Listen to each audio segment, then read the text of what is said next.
So thank you very much, George, for the very nice introduction. Thanks for having me. Welcome.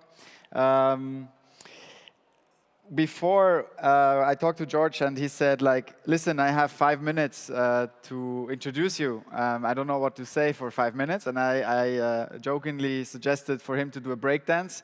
And then he told me that he used to be a Kreismeister in breakdance in 1984. So if you see George at the after party, ask him maybe for some dance moves.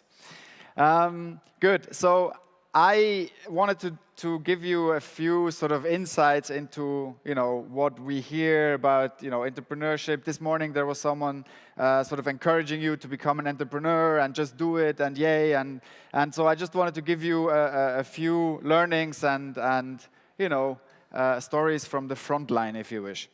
That's what it says in the agenda.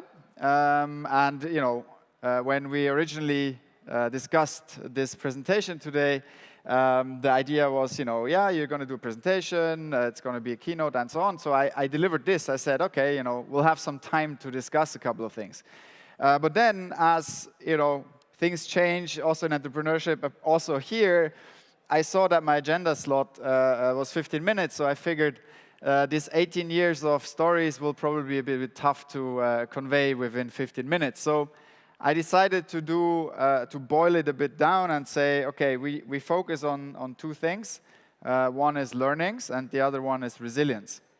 The reason why I chose those two sort of main topics is that I believe that those are somehow the key ingredients to being successful, but also can turn into things that can cause you to not be successful. Yeah. So let's start with learnings. Obviously, I started a few companies, and some of them went well, some of them didn't. And over the years, I have a lot of learnings, and one tends to try to apply those learnings. Because, been there, done that, seen this many times, let's do it the same way. The problem, there's a problem though, and I'm going to show you where this problem can really hit with one example. So this is an image that Gründerszene Vertical Media, the company that does this event, posted in 2010 when we started with Lieferheld, predecessor to Delivery Hero. You can see our beautiful 99 Designs logo on the top right. That's not the learning. This didn't kill the company, although if you look at the logo today, you would assume that this would almost kill the company. But we started with Lieferheld, and this is a slide from an early pitch deck from Delivery Hero, and we had this beautiful, simple business model, right? I didn't do this slide for today. This is a slide from 2011, I believe. So we said, okay, we have this very beautiful business model. We have consumers, we have us in the middle, and we have restaurants on the other hand. And the only thing we do is make sure that orders from hungry customers get to restaurants. And that's all we do, and it's a perfectly scalable platform. As some of you may know, this has worked out really well. The company went public last year in July. It's listed on the Frankfurt Stock Exchange. Is worth something like 7 billion euros. So this went really well. So when my co-founder and I thought, okay, let's do a new company, we obviously went to investors and talked about raising money. And that's a slide that we had in our Series A pitch deck for Book a Tiger. Now, you can see that at the time, Delivery Hero was still a 1 billion euro or dollar business, not a 7, but nevertheless quite successful. So we basically said, listen, we've done this before, now we're going to do it again, just in a different market. And we had another slide, and the slide might remind you of something that looked like this. So we basically took the Delivery Hero slide and made a Book a Tiger slide out of it, because we generally thought that what we're going to do will be the same thing. Except on one hand of the platform, we do not have restaurants, but we have cleaners that we work with, and on the other hand, we have customers. we thought the problem is somewhat similar in the sense that everyone gets hungry, everyone wants a clean home, so it's sort of like a basic need, if you wish. And we just do a commission-based business, it's a technology platform, and that's it. The problem with this is that, as my co-founder said, and I think he said Reinigungskraft, but Handelsblatt turned it into Putzfrau. But the problem is essentially that a cleaning person is not a pizza. Meaning, if you think about it, ordering food is a very sort of one-off transaction. Of course, you might order food tomorrow, the day after, maybe twice a day. In fact, we had a customer who on average ordered food 2.3 times a day over a year.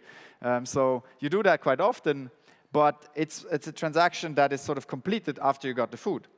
Whereas cleaning, it's about personal, it's like a personal relationship with someone that is in your home, that touches your personal objects. So there's a trust relationship. You don't have a trust relationship with the delivery guy bringing you sushi, other than you hope he or she is not eating the sushi on the way to get to you. Yeah. So there's a fundamental difference in this business, and now in hindsight, you might say the guy's an idiot. Why didn't you know this? Obviously you can't be so dumb. It was not so obvious to us. And it's quite interesting. So the learning in that sense is a lot of people tend to compare things today to things they've seen in the past or done in the past. And if you do that, then it's not wrong to do that. Experience is a good thing and learning is a good thing, but make sure to not blindly apply something just because you want to look good, because, been there, done that type of situation. Maybe it's your own business, so you're not trying to look good in the first place, but maybe you're convincing yourself that, you can do it because you know how to do it.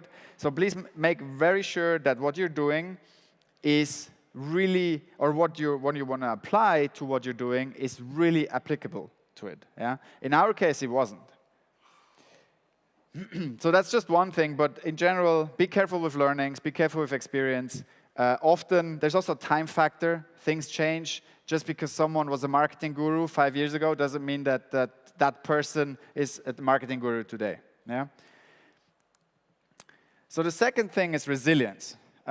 What is resilience? If you Google, there's a lot of things surrounding this topic. Resilience, not giving up. Fred Wilson called it grit. There's a book about it, and it's also kind of a common sense type of thing. You look at this and you're like, okay, yeah, of course I'm not going to give up. I'm like, this is my company. I'm not giving up. It's amazing. And in fact, the first few months, weeks of your new company usually are amazing. Yes, you're trying to raise money and all that stuff, but it's like exciting, and you're like filled with energy, and you're thinking, you're going to change the world. And also, you have everyone telling you that, this is kind of a no-brainer. You need to have this. If you don't have this, you probably suck as an entrepreneur. And the thing is, if all goes well, this was my last year. Yeah? So we raised the venture fund, the old company went public, and we closed a big financing round for my current company. So if you look at this and you're like, this is amazing, the guy must have a great year. I can tell you last year was kind of shit. Like, it was really, really, a difficult year. Because this is what you see from the outside, but inside, a lot of other things happen.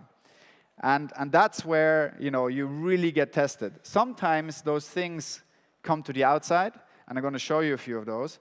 But it's even in those times where you're thinking everything goes well, there's always tough stuff that you have to deal with. Yeah? For example, this is, there's no graph and no numbers, sorry about that. So this is a year of Delivery Hero growth, or not growth. Yeah? To the outside, we were a very successful company. To the inside, as you can see, over a 12-month period, the company almost didn't grow. So the question is, how do you deal with that? How do you articulate this? If always someone tells you like it's going amazing, and obviously you also tell everyone that it's going amazing. But inside, you look at this, And you sit there and you're thinking, okay, so how am I going to turn this into a curve that is going bottom left, top right? It almost is, but. Or when you have things like this, when you have your office searched and your apartment searched, and everyone is like, Gründerszene was very unfavorable, but I left Gründerszene out, I think. You have these situations where you're thinking the maximum penalty for what we supposedly have done is X, my bank account is Y, hence, if that would happen, I would probably pay off debt for the next 20 years. Yeah? But you still have to go to the office, you still have to hire new employees, and you still have to motivate your whatever 70-odd people that are sitting there who read this and who are like, okay, I think my boss is a drug dealer. Yeah? Or this is an excerpt from emails I have received in the last 2 months for fundraising for Book a Tiger. It's actual emails, I didn't read them, I didn't write them. So you get a lot of these, and that's fundraising, so we obviously try to pitch our company, and then you get those emails, and I have more than I could fit on this slide. One of them is actually one that I wrote to a company that asked for investment from me. But it's, you get these, and you get these sort of like one every day if you're in fundraising mode. And at some point, you're thinking, these people are very smart. All these people tell me that my business is, not worth investing. So maybe I should rethink my business. And then what George said at the intro, sometimes timing is just shit. Yeah, sometimes you're like in the middle of fundraising, and for Book a Tiger, the sort of, poster child of our industry was Homejoy. It was a cleaning company coming out of Y Combinator, funded by Google Ventures. Therefore, one would assume that they're going to be successful by definition. It's a Y Combinator company, 2 smart founders, amazing investors. But then, while we were fundraising, Homejoy killed themselves, essentially. Now, the question was, so if they can't do it, why do you think you can do it? Or another example, we were about to go live in 2014 with Book a Tiger. I opened digitale deutsche Startups or Gründerszene, and then I realized Rocket Internet is going live with exactly the same thing just a week before we want to go live. Now imagine how this affected our strategy of like, let's start small, let's do bootstrap company, don't raise money. If you have this as competitor, obviously coming out with a team of 30 people and having raised like a gazillion amount of euros already. Yeah, so our strategy of like bootstrapping and not raising money, that second went out of the window. Which in hindsight was a mistake, by the way. But anyway, we ditched the strategy, we raised a lot of money, which was a bad decision. But anyway, it changed our strategy massively. Yeah?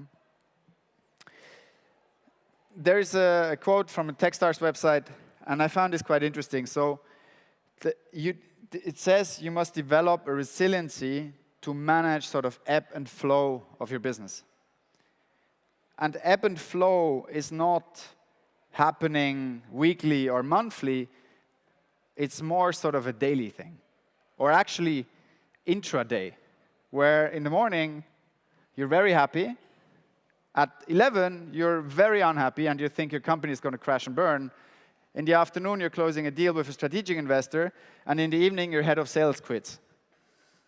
And you're like, then you're coming home and you have a discussion with my girlfriend who's here. I was like, okay, how's your day? And you're like, it's difficult to say. So for me, it's really important that you develop this resiliency and of like not giving up. You can still fail, it's fine.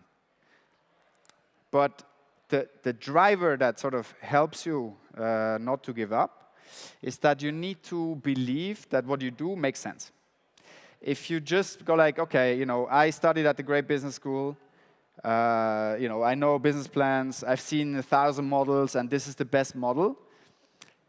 This might still work, and in some cases it worked. But if you think about it, that if things get tough, this might probably not your knowledge might not save you. What you need is that the belief that what you do makes sense, that you get up in the morning and go to work. Good. I want to leave you with one slide that looks like this. I drew the line myself, so that's most of the creativity I could master for this presentation. Apologies. But I think, there's always this typical thing is like, there's no straight line to success. There isn't. We started with a very simple business model, and today we are a digital cleaning company, soon not called Book a Tiger anymore, but Tiger Facility Services, cleaning offices. Yeah? And that's just 4 years. Now imagine if we see each other in another 4 years, we'll probably do car repair or something like that. I don't know. Anyway, I think there's nothing more. Thank you very much. Thanks for listening.